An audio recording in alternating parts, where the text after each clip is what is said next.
रात के 12 बज चुके थे। माँ कभी दरवाजे की तरफ देखती तो कभी एक नज़र घड़ी की तरफ। माँ की आंखों में और चेहरे पर चिंता साफ नजर आ रही थी। थोड़ी ही देर में दरवाजे की घंटी बजी। माँ काफी तेजी से दरवाजा खोला और सामने बैठे विक्रम और बहू मान्यता को देखकर पूछा, इतनी देर क्यों हो गई? मैं कब से तुम्हारी राह देख रही थी। माँ, मैं अब छोटा नहीं हूँ, तुम मेरी चिंता मत किया करो। विक्रम घर के अंदर प्रवेश करते हुए बोला, बेटा कितना भी बड़ा हो जाए माँ के लिए छोटा ही रहता है। चलो छोड़ो, हाथ पैर धो लो, मैं तुम्हारे लिए खाना लगा देती हूँ।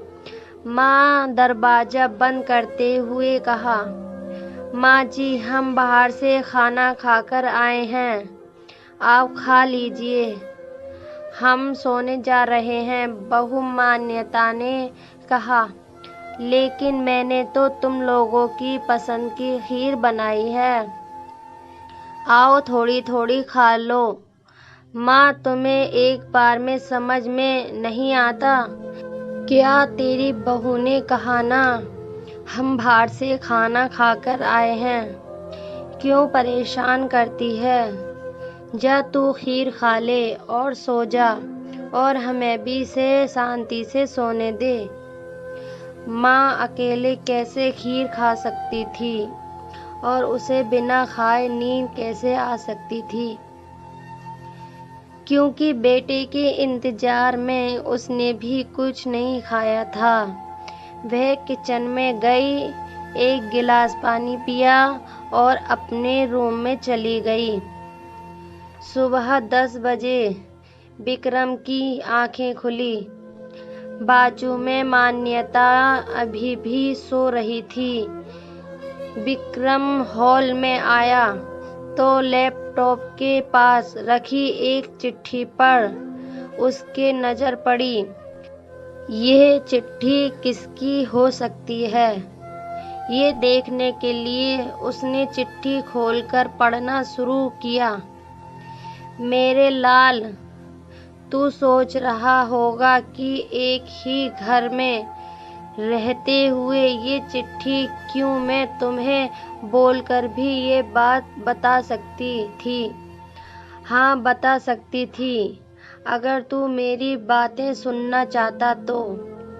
किसी एक्सप्रेस गाड़ी की तरह तू आता है और कुछ ही पलों में निकल जाता है। खैर वो सब जाने दो, कल तुम्हारा जन्मदिन था, इसीलिए मैंने खीर बनाई थी। सोचा कम से कम आज के दिन साथ में बैठकर खाना खाएंगे। मगर मैं ये बात भूल गई थी कि मेरा बेटा बड़ा हो चुका है, तो अपने दोस्तों के साथ पार्टी करके खाना खाकर आया। चलो मुझे इस बात की खुशी ही हुई, मेरी दवाइयाँ ख़त्म हो गई हैं। मैंने कुछ दिनों पहले तुमसे दवाई की एक चिट्ठी दी थी, अगर वक्त मिले तो वह दवाई मुझे लाकर देना, मुझे थोड़ी राहत हो। विक्रम को याद आया कि 4-5 दिन पहले माँ ने एक दवाई की चिट्ठी दी थी। उसने अपने ऑफिस के बैग में जाकर उस चिट्ठी को तलाशा और उसे खोलकर देखा। उसमें लिखा था, मुझे ऐसी दवाइयाँ लाकर दो जिससे मैं अपने बेटे को भुला सकूं। विक्रम को रियलाइज़ हुआ कि मुझे बहुत बड़ी गलती हो गई है। उसकी आंखें नम हो गईं। वह तुरंत अपने माँ के कमरे की तरफ दौड़ा। सबसे पहले उस जाने वाली माँ आज क्यों नहीं उठी थी देखकर उसे आश्चर्य हुआ। उसने माँ को उठाने की काफ़ी कोशिश की, लेकिन माँ एक गहरी नींद में सो चुकी थी। विक्रम के पास फूट फूट कर रोने के अलावा और कोई चारा नहीं बचा। दोस्तों, यह कहने की ज़रूरत नहीं है कि माँ बाप जीवन में कितने मूल्यवान हैं। उसके रहते हुए ही उसकी सेवा करो, उनसे प्यार करो। वह चले जाएंगे तो कुछ नहीं कर पाओगे।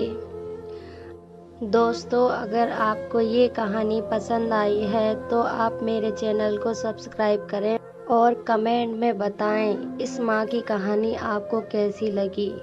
इस कहानी को लाइक करके जाएं और शेयर ज़रूर करें।